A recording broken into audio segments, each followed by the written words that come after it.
Alam mo ba ang ibig sabihin ng financial inclusion? Tara, alamin natin sa Meaning in a Minute.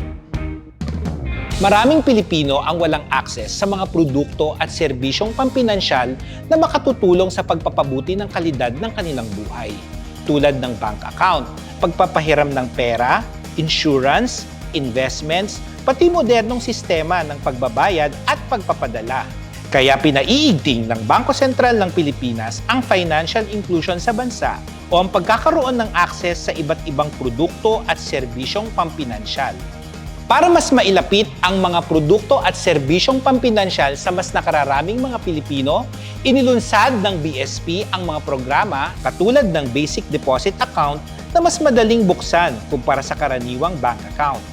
Paleng QRPH Plus na layuning magkaroon ng transaction account ang mga nagtitinda sa palengke at driver ng pampublikong sasakyan para makatanggap ng bayad digitally. Standard Business Loan Application Form para mas mapadali ang paghiram ng pera ng mga micro, small, and medium enterprises at iba pang uri ng negosyo. At yan ang meaning ng financial inclusion in a minute.